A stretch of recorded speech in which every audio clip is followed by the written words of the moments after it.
Do you love the Dastardly decimal system and want more? Our Patreon is the best way to get that. Members will get access to show notes, official artwork, our new bonus episode series called Cleaning Up After Tea Time, and of course plenty of cat pics of Vega voice actors Vash and Zid. This can all be found at patreon.com/dastardly decimal system.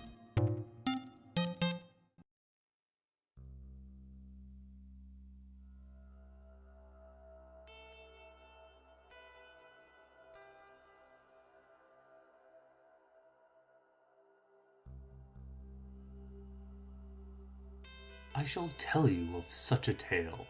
It is a tale quite familiar to me, for I have spent nearly a lifetime piecing it together and chronicling it here within this book. Perhaps now, in the telling of it, I shall at least find the answers I seek. Belhifet.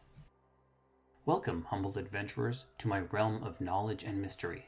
Here, in my cursed library, are endless tomes and scrolls on the darkest and evilest foes in all of the realms, be they from Dungeons & Dragons, Pathfinder, the many worlds of darkness, or any realm in between. Welcome to the Dastardly decimal system. I'm your caretaker of the corrupt, the librarian, Castor Cain. Pride is a powerful emotion. It can strengthen us, push us forward, and even help one shatter the glass ceiling of their limits. But it is also a dangerous emotion. What happens when pride is our defining trait? What happens when pride blinds us to all else?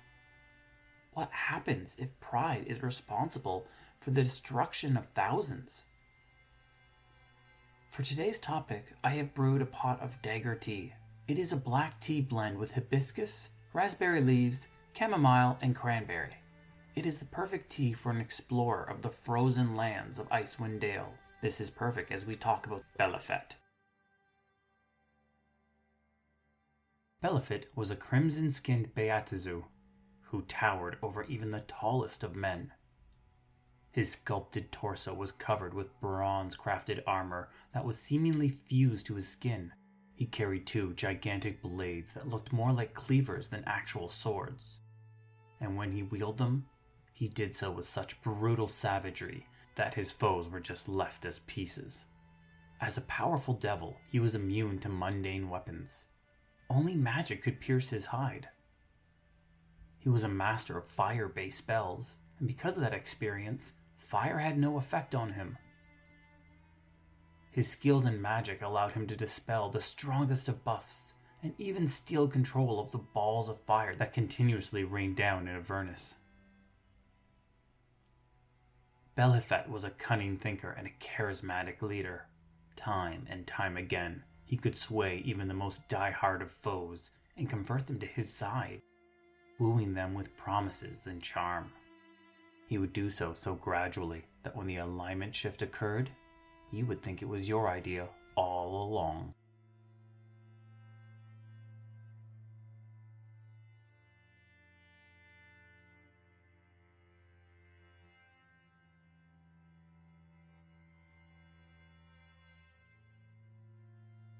Devils and demons have been fighting for as long as time has existed. They are two eternal forces, constantly battling out in a feud known as the Blood War. Entire castes were created for the sole purpose of fighting in this war. Yet for some, the battle was a lot more personal. At some point during the millennia of battle, the devil known as Belhifet came face to face with the demon Merilith known as Yuxnome. It's unknown who suffered the first loss, demon or devil, but whichever one did, they swiftly got their revenge in the next battle. Back and forth the two enemies went. One would strike only for the other to return, escalating with each blow. An eye for an eye leaves everybody blind. But when you can regenerate those eyes, the hatred never goes away. This continued until neither could see beyond the other. Belhifet and Yuxnome didn't care about the blood war anymore. They didn't care about collection of souls. They only wished to destroy the other. This was no longer about their creature type or their history. This was no longer about demons versus devils. This was about their pride. Their battles escalated so much that each skirmish would cause untold damage to the realms. After all of the damage caused to Avernus in one such battle, Belhifet was given an unheard of punishment. He was banished from the 9 hells.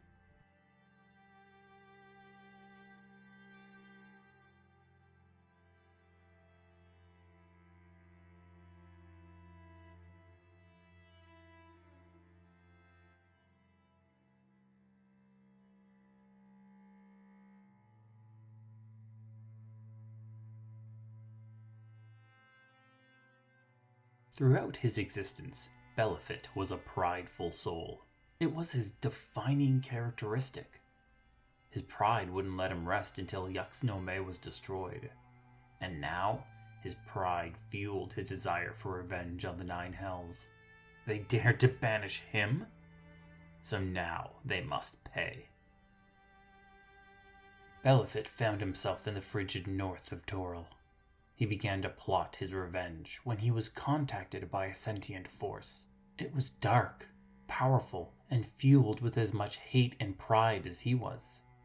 Surprisingly, it was far older than he was. Not an easy accomplishment for one as immortal as him. Belhifet trekked across the frigid frozen far until he found its source.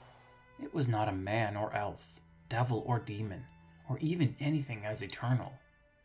It was a sentient artifact known as the Crescinabon. With the crystal shard in hand, he turned his attention to the 10 towns of Icewind Dale. Using the shard's magic, he would raise an infernal army of devils. Yet, in order to do that, he needed access to a dormant portal hidden within the Temple of Tempest, located in the small fishing village of Easthaven. The portal would open to Avernus, but it had been sealed away in the Jared Stone Monument by some do-gooding hero.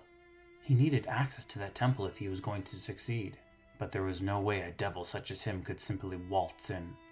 He needed to take the form of another. Belhifet started by taking the guise of Brother Poquelin, a human cleric serving the god Ilmater. He drew forth Ilmater's followers and slowly corrupted their minds and bodies. Some he even turned into undead creatures. He led his followers to the peaks of the spine of the world and took control of an abandoned dwarven temple. There, he began to form his army. With the shard's power emanating outwards, nearby goblins, orcs, and giants flocked to him, eager to enlist in his sinister army. During his schemes within TenTowns, he impregnated several human and elven women to create his spawn.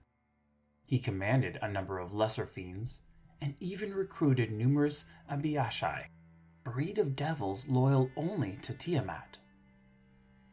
He seduced a band of lieutenants to serve Poquelin's unholy cause. Among them was a drow sorceress Malavon, the bandit Marketh, and Salbektan, a red wizard of Thay. Yet none were as loyal as the elf maiden known as Ilmadia Bariel.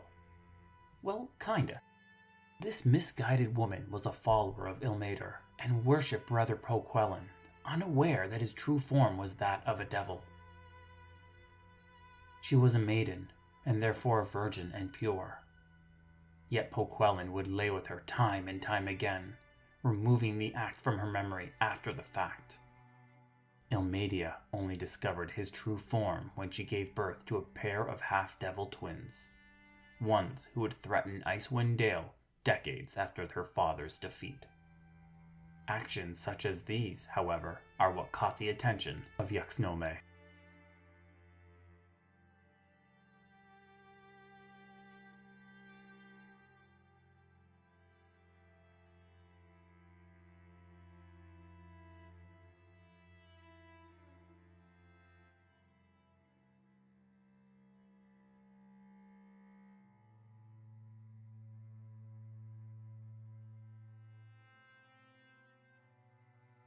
Demons and devils look at time differently than mortals do. If 2 humans were fighting and one got banished to another realm and forever forbidden to return, we would consider that a win. Immortals, however, know that nothing lasts forever, not even banishment. To Yuxnome, the war was not over until one of them no longer existed. When word reached Yuxnome that Belhifet was in Icewind Dale, the Marilith decided to hunt him down. It is here, however, that I begin to question her intelligence.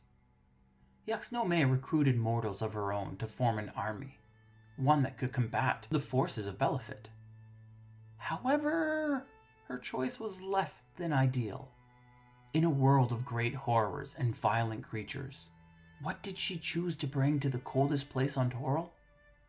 What species of evil did she bring to the frozen wastelands of Icewind Dale? She brought the cold-blooded lizard folk and the cold-blooded Yuan-ti. Now, I get the idea of sticking with the theme. She is a lizard-snake demon lady, so she wants lizard-snake minions. However, this still seems like a very poor choice to me. Yuxnome built a fortified lair inside a dormant volcano, a necessity for her cold-blooded troops, in an area of Icewind Dale known as Dragon's Eye. From there, she launched her less than subtle campaign. She knew Belhifet was in the north, but she did not know where. She assaulted Kuldahar Pass and plagued the region with evilness. She even went as far as to steal a powerful artifact known as the Heartstone Gem in order to locate her old enemy. But through all of that, she was left with only one name, Brother Poquelin. She knew he was connected to Belhifet, but she did not know how. She planned to march onto Poquelin's fort, but was slowed by magically occurring avalanches and roving patrols of frost giants who would cut down any that approached. Ironically, as Belhifet's actions drew the attention of Yuxnome, her actions drew the attention of a band of mercenaries that would become known as the Heroes of TenTown.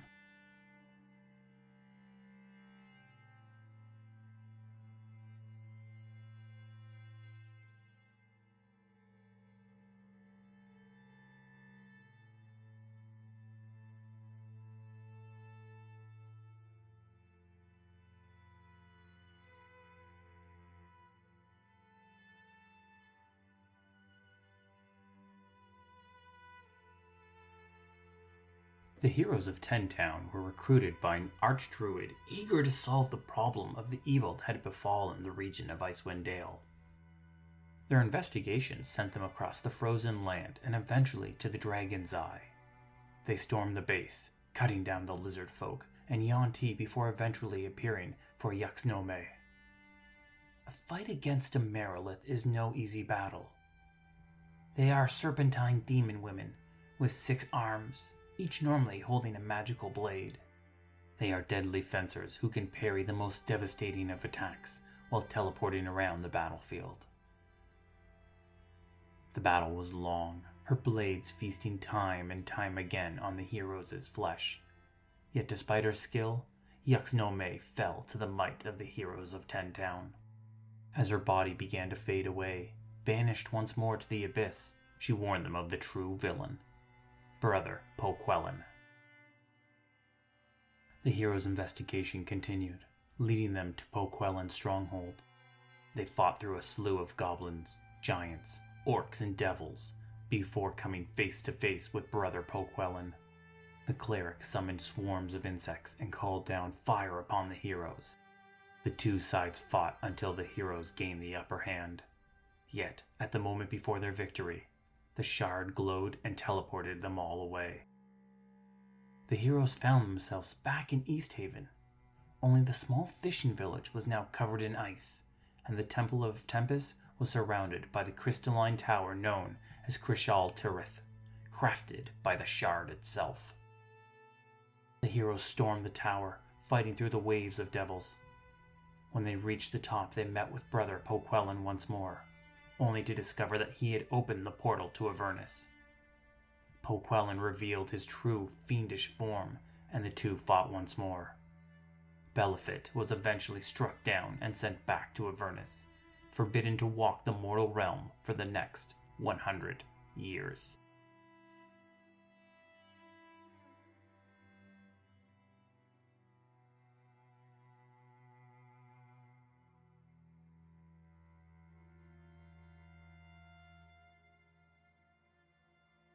For a century, Belhifet remained in his home plane. He was initially content at his return, but as days became weeks and eventually years, he found himself tiring of the place. He now viewed Avernus as a prison and longed for his return to the material plane. An opening came when an Aasimar woman named Kalar Argent foolishly read from the Tome of the Nine and inadvertently placed herself in the subjugation of Belhifet. This caused her uncle to offer his soul in exchange for hers, a deal that Belhifet readily agreed to. Belhifet reappeared before Kalar years later. She was an adult now and a paladin, and stood with high standing in House Argent. Belhifet offered her a chance to save her uncle's soul, and she swiftly agreed. Kalar became known as the Shining Lady and formed the Shining Crusade. She promised the people a return of their lands and freedom for the souls of those who fell in the First and Second Dragonspear Wars. With her numbers in tow, she marched on Dragonspear Castle, an action that caught the attention of Abdel Adrian. Kalar and Abdel fought, but this was simply a trick. She needed ball-spawn blood, and a duel was the best way to get it. When his blood touched the castle floor, the dormant portal activated. A gate between Avernus and the mortal plane opened, and the forces of Belhifet marched through. Time and time again, Abdel has proven his ability to turn foe into ally. Reminding her of the damage that would occur with an open gate, and showing her a better path, Abdel brought the Shining Lady back to the side of good. The pair entered Avernus and assaulted Belhifet directly.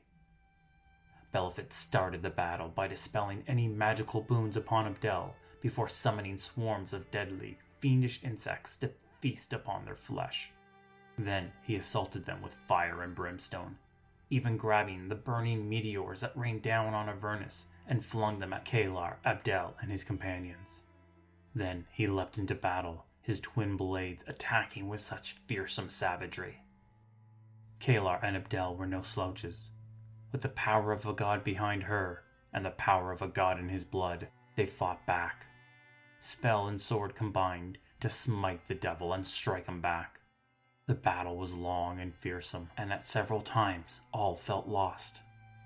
But just before their defeat, the last blow came from a divine blade. The blade cut through his armor and hide, and tore at the last sliver of his life force. Belhifet fell backwards and dropped to the ground, suddenly finding himself looking at the final death. A devil slain in the material plane is always returned to the Nine Hells. But a devil slain in Baator is forever slain. After millennia of war, conflict, and evil, Belhifet was finally destroyed.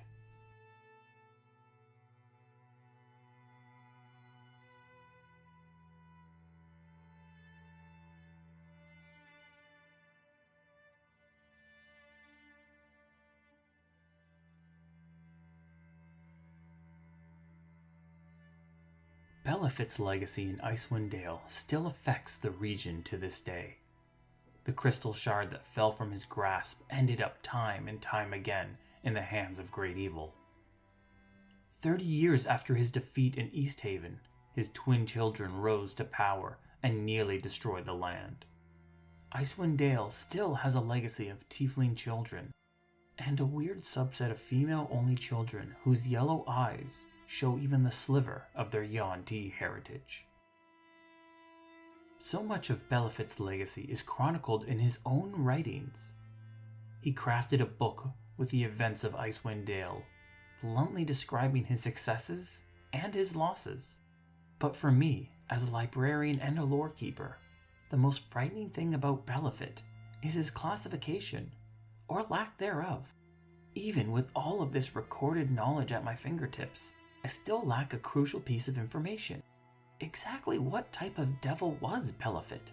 He seemed to have the power and size of a pit fiend, or the Conjugon, but lacked their signature wings.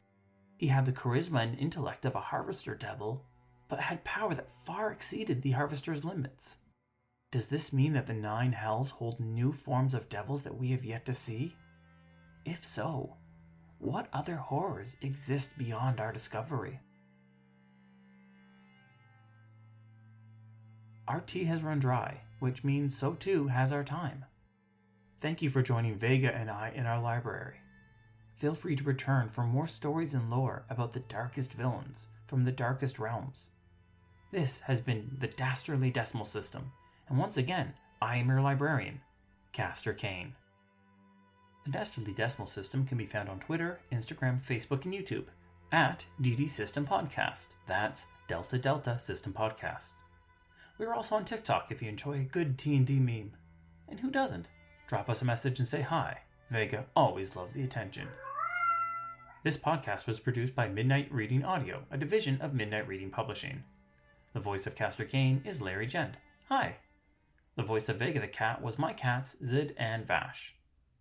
Music was The Cold Field by Dream Protocol, licensed under the Creative Commons. Thank you, and have a wonderful, wonderful evening.